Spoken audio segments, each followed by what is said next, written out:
Flávio é meu convidado de hoje.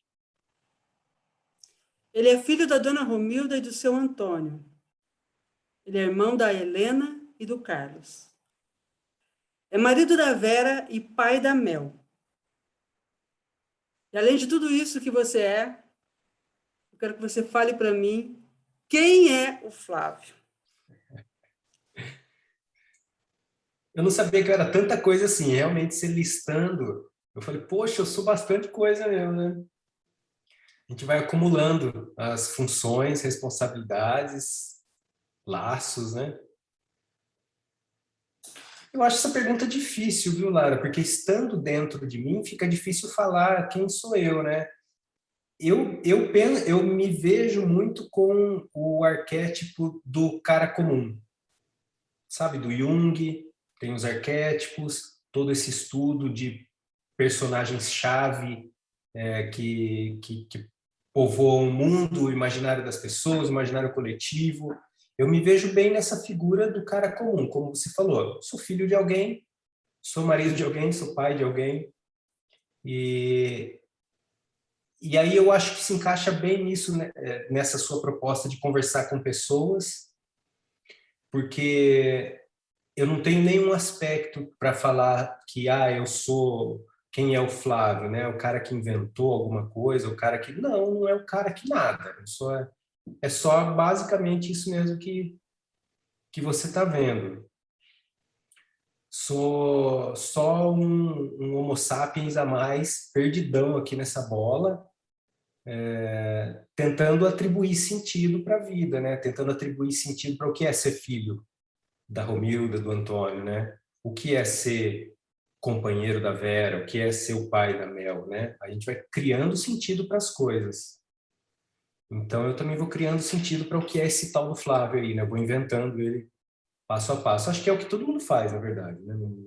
Não vejo não vejo que fuja muito disso de mim para outras pessoas. A gente vai se criando, se inventando, as coisas vão acontecendo, uma parte depende da gente, outra parte depende das coisas, depende do contexto que você nasceu, da evolução desse contexto, de como você influencia e é influenciado dentro desse contexto.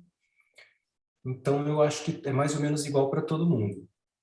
Você já falou o que eu era. Eu sou essas coisas que você falou. E, bom, ao longo da conversa, acho que eu vou me conhecer um pouco mais e aí eu posso te falar. Tomara que isso seja possível para ambos. Qual o teu assunto preferido?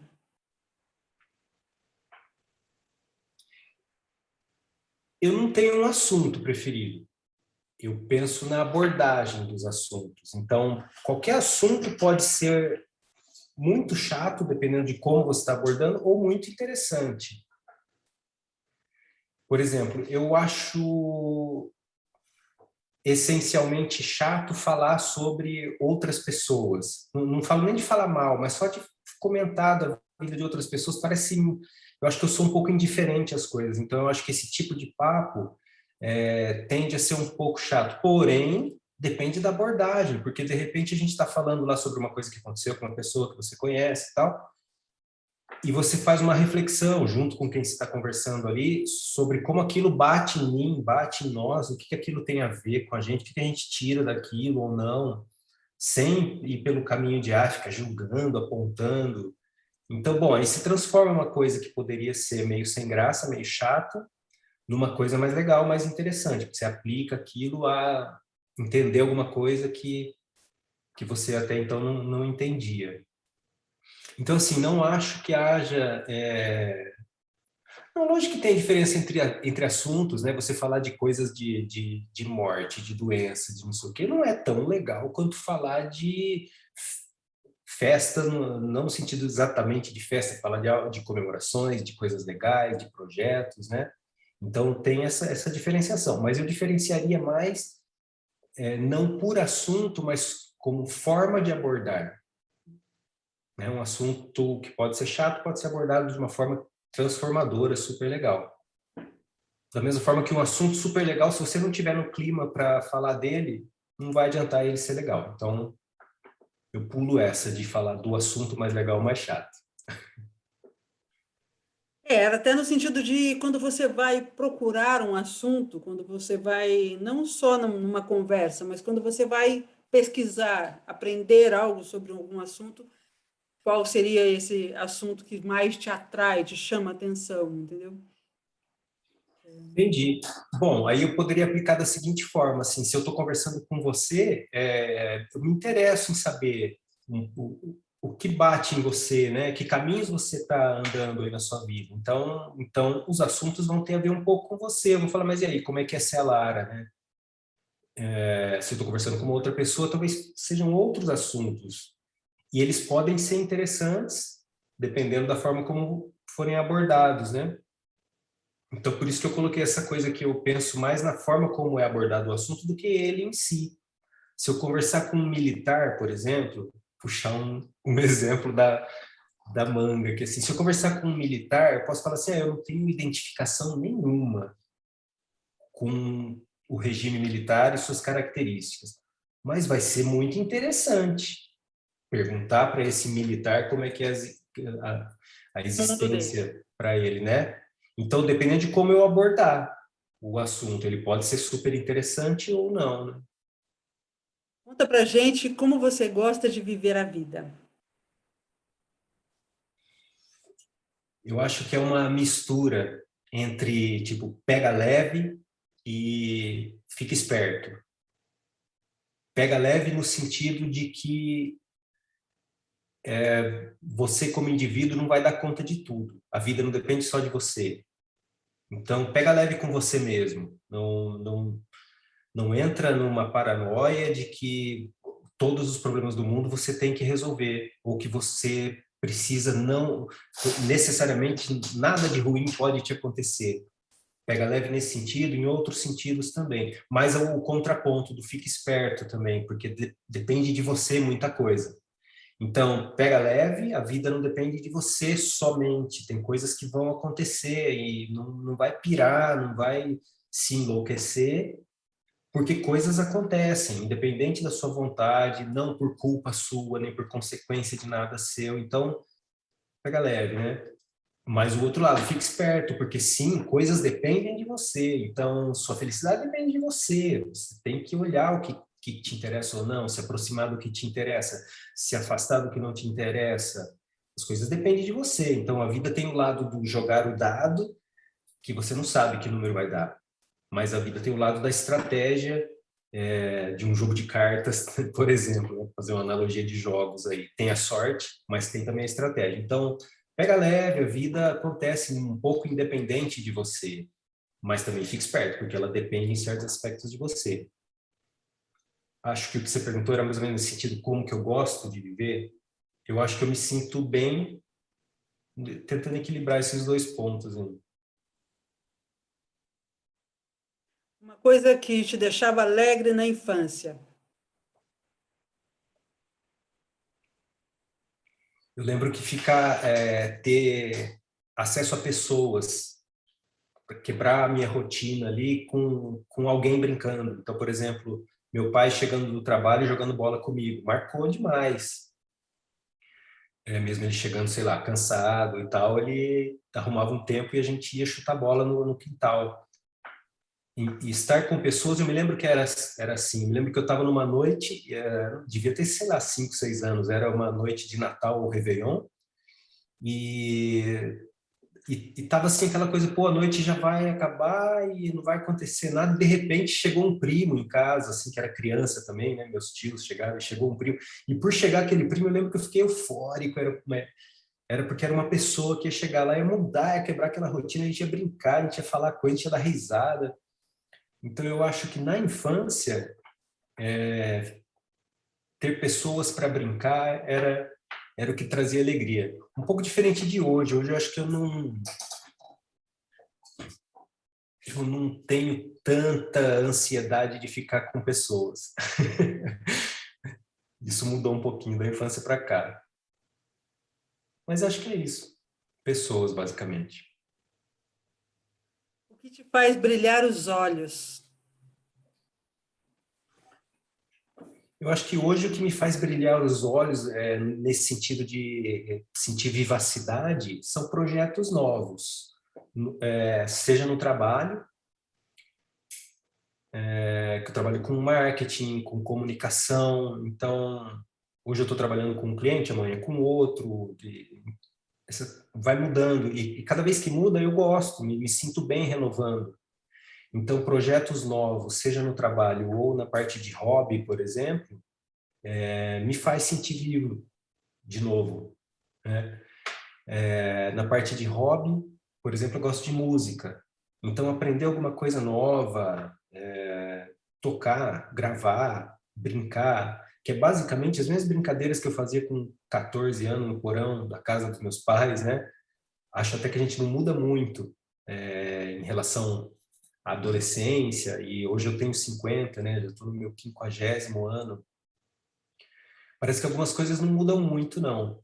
Então, é um projeto novo ligado a isso, de música e tal, ou conhecer alguém que toca, tocar junto. Com a pandemia não está rolando, mas até antes da pandemia acontecia, né? Conhecia uma galera que tocava, ia tocar junto. Essas coisas dão uma renovada. Então, acho que projeto novo, seja em qualquer aspecto for. Quando você sente raiva,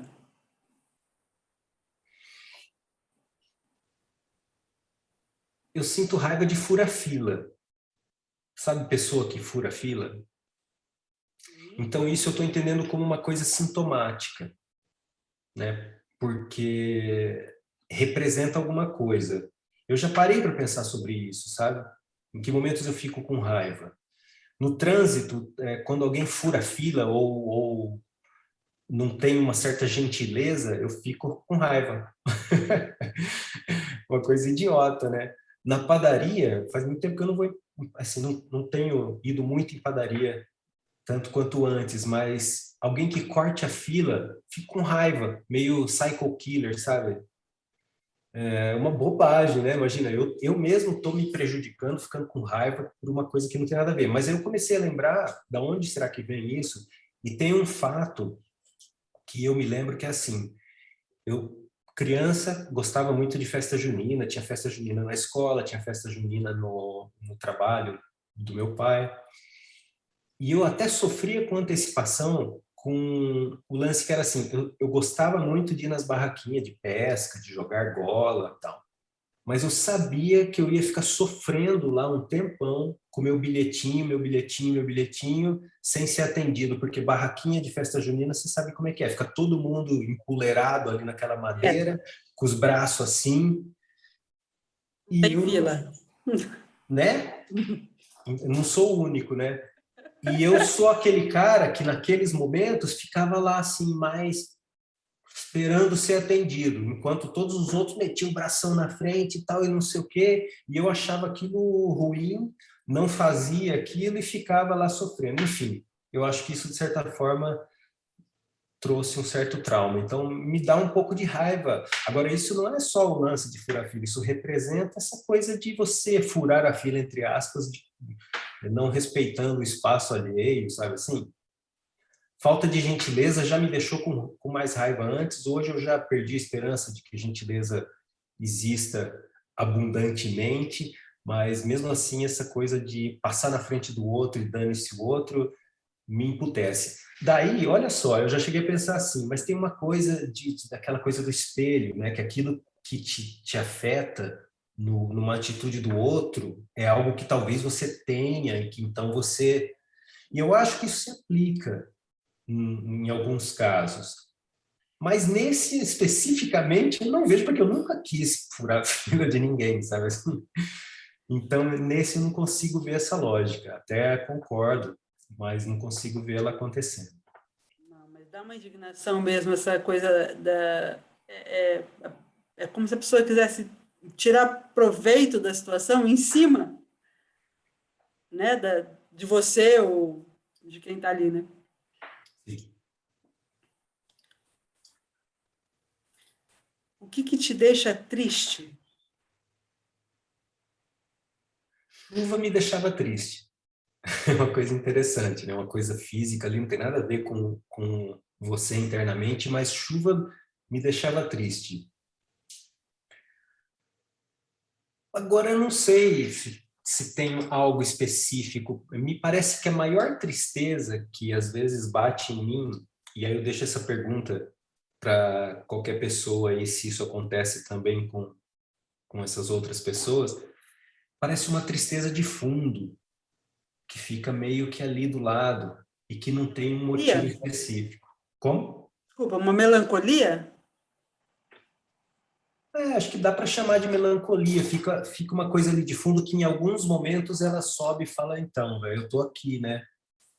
Agora, isso eu tenho visto por um lado mais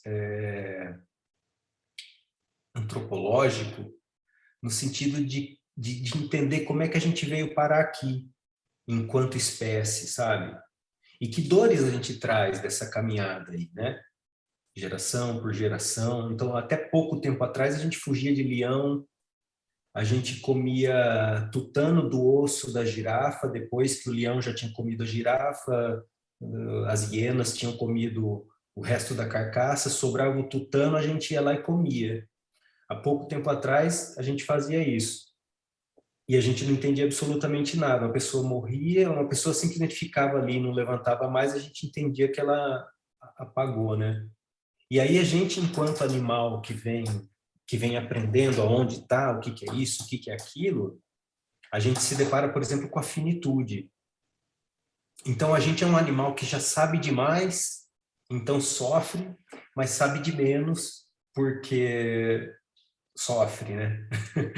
A gente fica naquele meio termo ali, a gente já sabe demais para um animal. Então a gente tem um sofrimento de fundo, não um sofrimento, acho que não é a palavra, não uma melancolia, talvez ligado com essa questão da finitude, que sempre vai ser inexplicável para a gente, porque, pô, se eu existo, por que que eu não posso continuar existindo, né? Coisa do tipo. Mas aí a gente olha em volta, nada é assim. Bicho, planta e o que seja, nasce, cresce e morre, né? Enfim, não sei, eu não vejo um ponto que me deixe especialmente triste. Interessante. Pelo que eu entendi também assim de que essa tristeza que fica de fundo e às vezes emerge, ela está relacionada ao fato de a gente saber que temos um fim, a nossa finitude, Talvez que a isso, gente mas não que a muito gente claro. que a gente goste da vida ou do que contém aqui na vida, mas que a gente um dia vai ter que ficar sem. E aí isso já nos dá uma sensação, uma pré-sensação ali de tristeza. É isso? Eu entendi, é isso? Eu acho que pode ser isso sim, mas talvez não muito claro, porque não fica muito claro que é só em função de que haverá um fim, né? Porque se ficasse claro que é essa questão, um raciocínio mais aprofundado, uma coisa assim, vai aliviando esse entendimento, vai te dando uma maturidade, a vivência vai te dando uma maturidade e você consegue. É que parece que tem um conjunto de outras coisas também. Não é só o fato de que, sim, a finitude existe, mas é o fato de que todo dia você tem que estar vivo. Então, também tem essa cobrança diária, você tem que respirar, você tem que beber água, comer, as coisas têm que acontecer. Então, não tem a pausa, né? A gente dorme, mas não é suficiente, não é uma pausa efetivamente, a gente está vivo. E quando não tiver mais, não está mais, né? Enfim, não sei. Acho que essa sensação de fundo, para mim, gera mais momentos de baixa, né? De tristeza. Não é tristeza, não, é diferente um pouco a palavra, do que um ponto específico. Interessante se a gente pudesse dar uma pausa na vida, né? Seria uma experiência interessante, né? É. E, então não tem uma coisa mais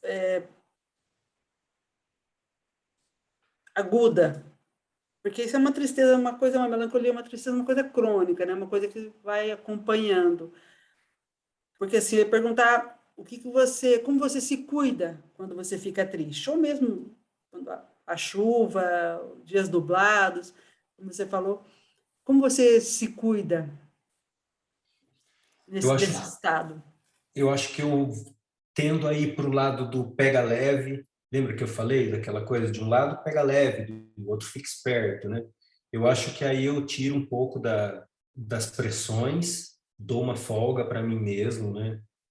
E, e acho que eu penso só. Vai pensando um pouco sobre o que pode ser, o que não pode ser, aí você divaga um pouco, pensa umas coisas que não tem nada a ver, e meio que lambendo a própria ferida um pouco, e, e aí você vai acomodando as coisas, né? Não é dar uma solução, ah, resolvi o meu problema. Não, não é isso. É justamente saber que não é uma coisa que você vai resolver. É uma coisa que, ó, pega leve, sabe? Tem coisa que não adianta se ficar desesperado, só respira.